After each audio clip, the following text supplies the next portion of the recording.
दोस्तों, हिमाचल में उपचुनाव का प्रचार अंतिम चरण में पहुंच गया है।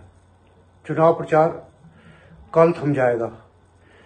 कांग्रेस और भाजपा उपचुनाव में 2019 के बाद फिर आमने सामने हैं। 2019 के लोकसभा चुनाव में भाजपा और कांग्रेस के बीच मुकाबला हुआ था और भाजपा लोकसभा की चारों सीटों पर विजयी हुई थी। भाजपा की जीत भी ऐतिहासिक थी क्योंकि भाजपा के लगभग सभी उम्मीदवार 3.5 लाख वोट से अधिक मतों से हिमाचल में पहली बार जीते थे। अब उपचुनाव है। उपचुनाव सिर्फ मंडी संसदीय सीट पर हो रहा है और उसके अलावा 3 विधानसभा सीटों जुब्बल कोटखाई, फतेहपुर और अर्की में उपचुनाव होना है। उपचुनाव के लिए 30 अक्टूबर को मतदान होगा।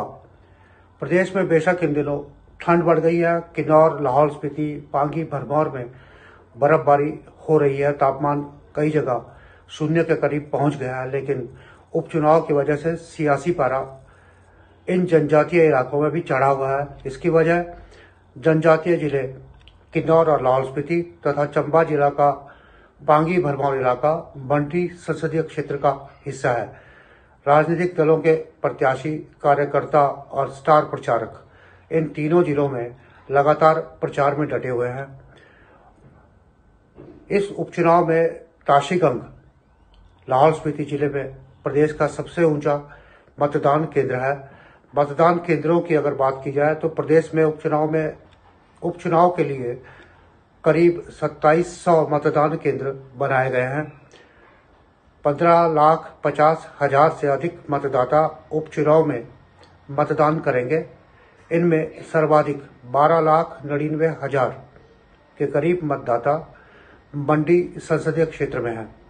92,000 मतदाता अर्की, 87,000 के करीब फतेहपुर और 71,000 के करीब मतदाता जुब्बल कोटखाई विधानसभा क्षेत्र में हैं। चुनाव बेशक प्रदेश में ये उपचुनाव है, लेकिन चुनाव को कांग्रेस और भाजपा दोनों बड़ा मान रही हैं। गत रोज ही मैंने मुख्यमंत्री जयराम ठाकुर जी से और कांग्रेस के कुछ नेताओं से बात की तो दोनों पक्षों का ये कहना था कि चुनाव छोटा है, लेकिन इसे बड़ा कहा जाएगा क्योंकि प्रदेश में कुल 68 विधानसभा सीट्स हैं। 68 में से 20 विधानसभा सीटों पर वोट डालने हैं, 17 विधान सीटों पर मंडी संसदीय क्षेत्र के लिए और 3 विधानसभा सीटें जहां उपचुनाव होना है पर मतदान होना है। लिहाजा कांग्रेस और भाजपा दोनों चुनाव को गंभीरता से ले रही हैं।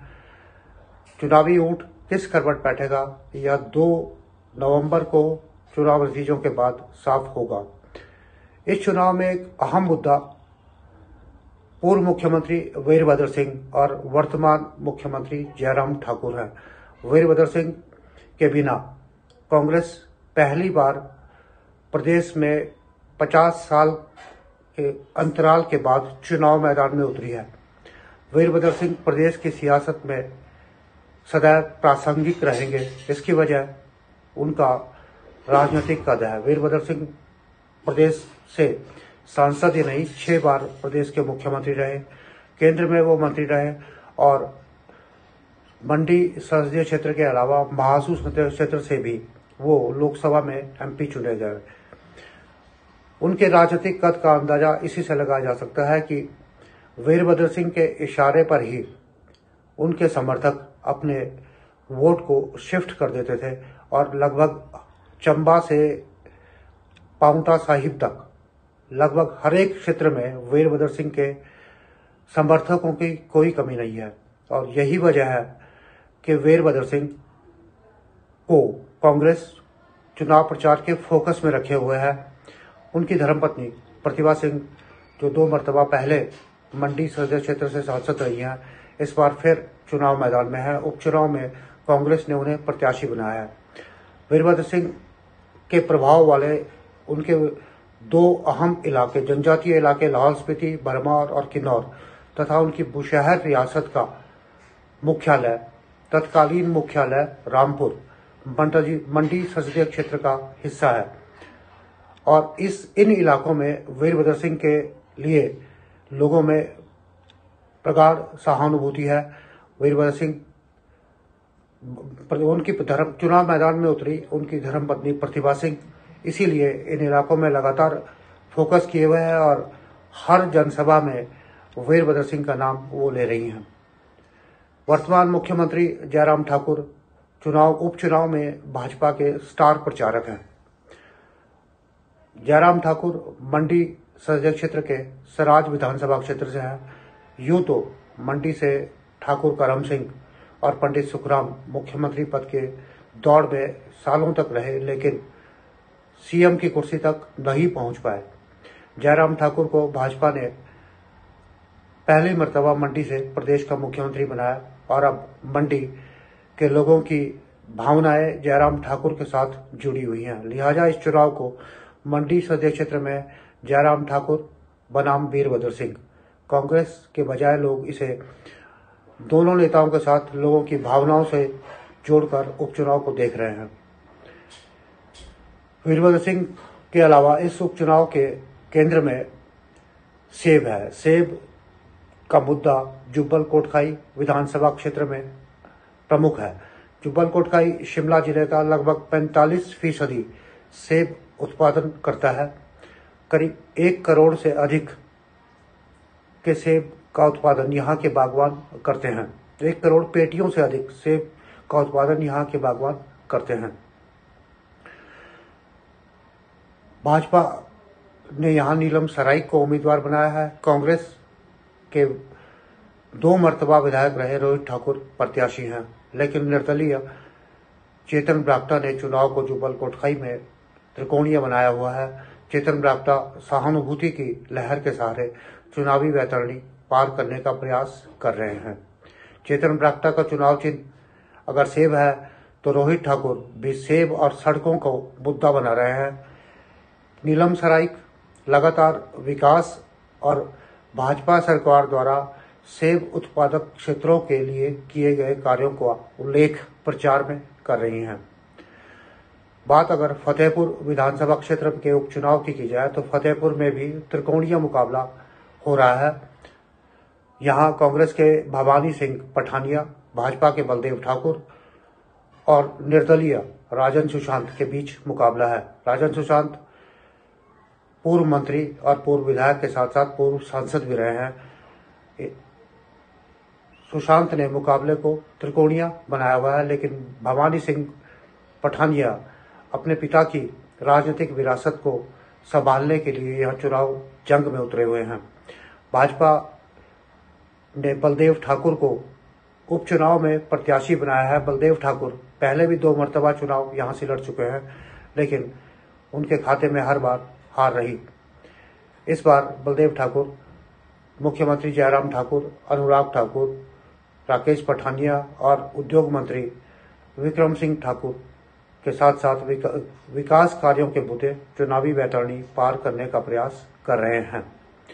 अर्की विधानसभा क्षेत्र में मुकाबला कांग्रेस के संजय अवस्थी और भाजपा के रतन सिंह पाल के बीच है। दोनों एक बार चुनाव लड़ चुके हैं। 2012 में संजय अवस्थी यहां से कांग्रेस उम्मीदवार थे और चुनाव हार गए थे।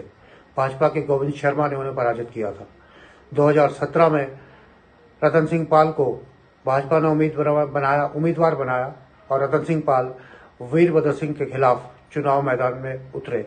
वीरभद्र सिंह ने रतन सिंह पाल को 6000 से अधिक मतों से पराजित किया। उपचुनाव के लिए प्रचार बुधवार को थमेगा। बुधवार शाम 6 बजे चुनाव प्रचार थमने वाला है। चुनाव प्रचार की अगर बात करें तो कांग्रेस ने यहां नवजोत सिंह सिद्धू और कन्हैया कुमार को स्टार प्रचारकों की सूची में शामिल किया हुआ था। उसके अलावा छत्तीसगढ़ के मुख्यमंत्री भूपेश बघेल, पंजाब के मुख्यमंत्री चरणजीत सिंह चन्नी, हरियाणा के पूर्व मुख्यमंत्री भूपेंद्र सिंह हुड्डा, पूर्व केंद्रीय मंत्री आनंद शर्मा, मुकेश अग्निहोत्री, कौल सिंह ठाकुर, सुधीर शर्मा, आशा कुमारी, पीसीसी चीफ कुलदीप सिंह पठानिया के अलावा कई अन्य नेता, सुखविंदर सिंह सुक्खू उनमें प्रमुख हैं, कांग्रेस के स्टार प्रचारकों में शामिल रहे। लेकिन भाजपा ने कांग्रेस के स्टार प्रचारकों को ही यहां मुद्दा बना दिया। खास तौर पर कन्हैया कुमार जेएनयू छात्र संघ के पूर्व नेता रहे हैं। उनके खिलाफ देशद्रोह के आरोप लगे हैं।